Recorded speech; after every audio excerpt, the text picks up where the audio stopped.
Hello, everybody. Dave Neal here, stand-up comic and host of Bachelor Nation News. And we've got a very special day today. We've got a Tayshia Adams video. I know you guys are like, Dave, why don't you make more videos about Tayshia Adams? She's been in the news. You should talk more about her. And I'm like, I didn't think people wanted Tayshia Adams videos, but if you guys want, I'll make another Tayshia Adams video. So let's get into it. We've got some Tayshia tea to back up. Bring that Tayshia tea in.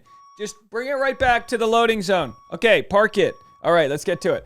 Tayshia, did she exit The Bachelor over a contract dispute? Now listen, I want to make my point clear right away. I support Tayshia if she walked away from The Bachelor because they weren't paying her enough. I'll operate as Tayshia's agent. Pay me 10%.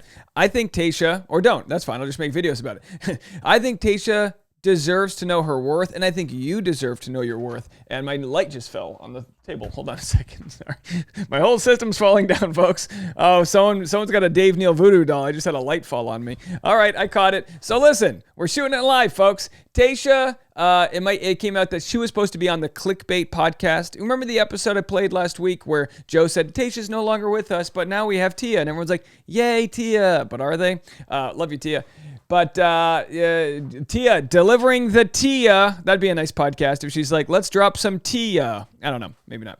I tried. So with Tayshia, we've got to wonder, why didn't she make her statement that was supposed to be made on the final Clickbait episode? We'll get into that. We'll talk about it. Also, was there bitterness with her and Caitlin Bristow because they were never officially named co-host of the show? We know they were special guests, they were mentors, this and that. So we'll get into that conversation. I want to thank you guys for following me on Instagram at DNeals. A lot of you guys have joined the crowd over there, and also for subscribing and liking this video an odd number of times. It helps promote the channel. I appreciate all of you. We'll have a Patreon video coming a little bit later today. Patreon.com/Dave Neal, where you can see behind the scenes information as I make thumbnails and talk to you guys about personal behind the scenes stories, what stories to run, what stories not to run. It's a nice community over there, and I appreciate all the support. All right, so let's get into it. I've got the Dave Neal community, which has been amazing on Facebook. You guys have sent me so many story ideas. This story was sent to you guys from Facebook, so I appreciate those that have reached out in our membership community, Dave Neal's community on Facebook, 1,500 members. I appreciate y'all so much. So this was what was sent to me. Anyone listen to the Here for the Right Reasons podcast? In the latest episode, host Sarah said she was told Tayshia would be on the last Clickbait pod to at least make a statement. However, suddenly that didn't happen as expected. She said when things like that happen so quickly, it's usually a negotiation issue, which is exactly why I thought, and again, if we need the X-Files music, we'll take it. This is exactly why I thought Tayshia didn't make the After the Final Rose, because they hadn't been under contract for the next season, and I thought it was a standoff. Now, of course, respectfully, it could have been because she was exposed to COVID, but we know she flew across the country 2 days later anyway, so why wasn't she at the After the Final Rose? Was it her agent saying, no, don't go to the After the Final Rose unless they're going to lock you in for the next year deal? Was she playing hardball, and did they not take the bait? We really won't know these things, but this is exactly what happens on TV. This is exactly what happens, right? And you use whatever clout and sort of equity you have to negotiate the best deal you can. So someone said in the comment, Jason Tartik said he was offered $100,000 to host Clickbait when the podcast first started. Imagine working 4 hours a month and getting paid for that 48 hours of work a year. Listen, folks, don't get mad at the person that makes $100,000 for being on a podcast, okay? Kevin Hart used to say this when comedy clubs would ask him to tweet if he's going to perform at the Des Moines Improv. They say, can you send a tweet? And he'd say, well, that's going to cost you $50,000. And you go, how does a tweet cost $50,000? And you say, well, you're paying me for the time it took to build my audience. You're not paying for access to my audience. So if a graphic designer can only spend 2 hours creating something, but charge $50,000 for it, you're not paying them for the 2 hours it took to create something. You're paying them for the years of work they put into learning how to do that. Much like me, well, maybe this doesn't really impact to me, but I spent 10 years doing podcasting and working for free and everything, and now my channel's starting to do well, and you go, well, Dave, you're just talking out of your butt. Well, that's true too. Shout out to my buttheads out there. But the facts are is we're paid for the equity we build. So Tayshia, maybe $100,000 seems like a lot to you and I to host a podcast 4 hours a month, with your eyes glazed over like Grocery Store Joe does. But to her, she might know that the podcast itself is bringing in $1 million a month. We don't know what the sponsors are paying them. So just because you think you're getting robbed, you need to look higher up and see what your bosses are making. And that's kind of what the whole revolution we're a part of right now, is people realizing that they're renting out their time. And this is what we talk about all the time. How can you get in this post-capital or late-stage capitalistic world, how can you stop renting out your time in a world where we only have so many hours and days among us before we're just back into the stardust, system, the cloud, as it were? How do we build some equity? How do we put some ownership into what we do? And Tayshia will do that by walking away from a show that's offering her 6 figures a year to maybe pursue her own projects where she could make maybe 10 times that much. So let's play this episode. It's audio only, so just close your eyes and think happy thoughts and listen to it. And we'll play about 5 minutes of this clip. You'll see a familiar face because I think back, especially since they're going to travel later, but in the quarantine seasons, they had, Ben Higgins at Nemacolin, all that stuff, but they still had Chris Harrison with him. He was doing it at least in the beginning, kind of. So yeah, they're really, not that he needs, I guess, to do more, but underutilizing Jesse Palmer, ? I don't know. Yeah. And I don't get the point of it. Yeah. It depends. This is why I feel like Jesse Palmer is the true host, and they may have only seen Caitlyn and Tayshia as temporary fillers, because on Katie's season and Michelle's season, Caitlyn and Tayshia were a part of the dates. I remember a cowboy date on Katie's season, I think. They came dressed as freaking cowboys and stuff. Chris Harrison would have never done that, and Jesse Palmer would have never done that. I feel like ABC has different levels as to and you wonder why, why? Because they're women. Why can't they be Jesse Palmer's almost taken more seriously, whereas the women aren't for some reason. I don't know the answer as to why, but I can tell you that first, everyone, you can see this, that when Tayshia and Caitlyn were credited as special guests and Jesse Palmer is credited as the host.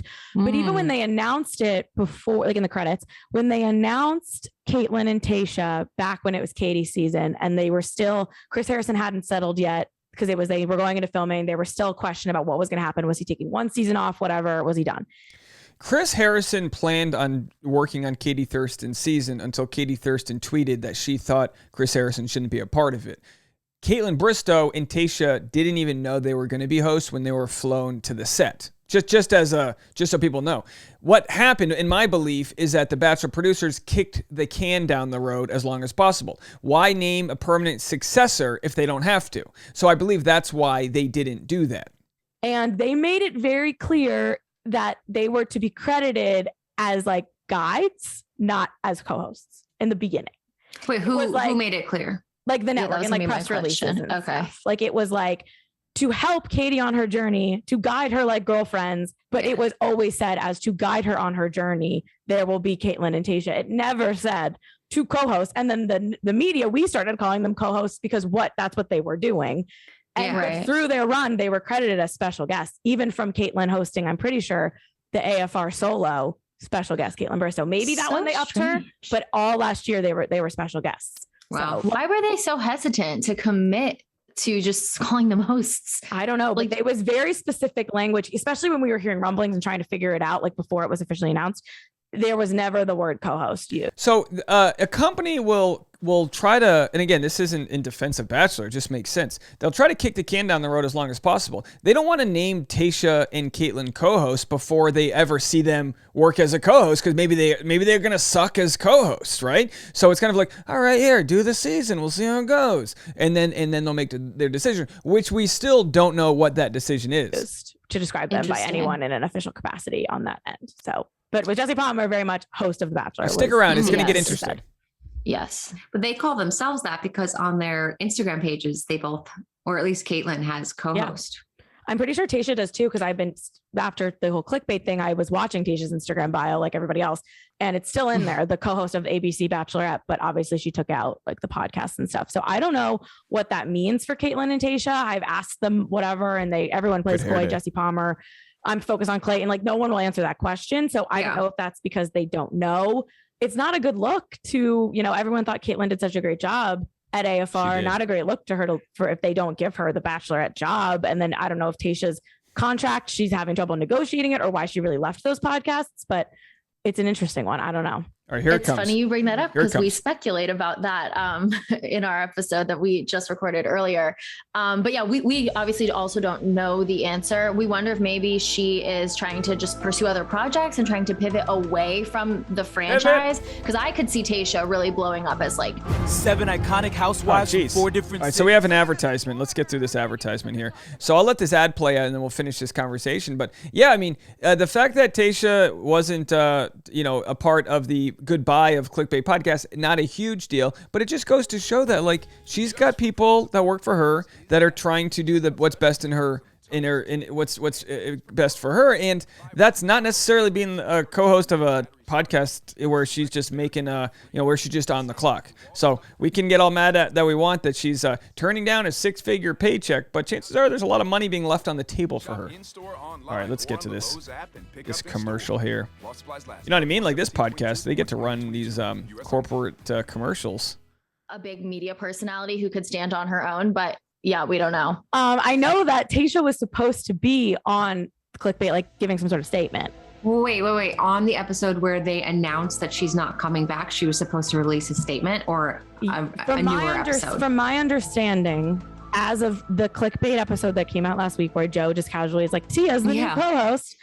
Yes, either she was supposed to be a part of it or there was going to be a statement on her behalf. There was supposed to be some sort of formal announcement. And then it so weird. was just that. So I was very confused and blindsided by that as well, because I was trying to figure it out behind the scenes. And that's what happened. So I don't know if I feel that tells me it's something with negotiations, because if things are changing that quickly. And then all Tayshia did was post like these cryptic Instagram stories all weekend about like how she was taking time and what she was up to. And then now she's in that yellow dress. Prepping.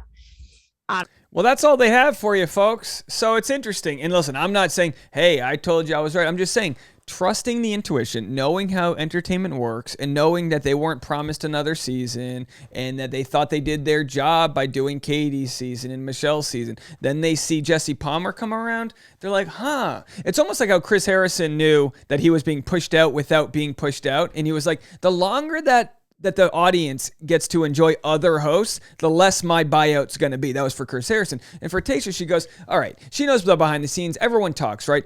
She knows how much Jason Tartick was offered. Maybe she was offered less. And she goes, really? You guys don't think I'm worth more? I got 1 million followers. I could literally do my own podcast, get my own sponsorships, and make a ton of money versus making a small percentage of what the Bachelor podcast were bringing in. And that's what most people that can afford to take the leap outside of Bachelor Nation will. Nick Viall, Rachel Lindsay, Caitlin Bristow. They're all millionaires because they were able to build their equity and then leave the show and make their real money. They don't rent out their time.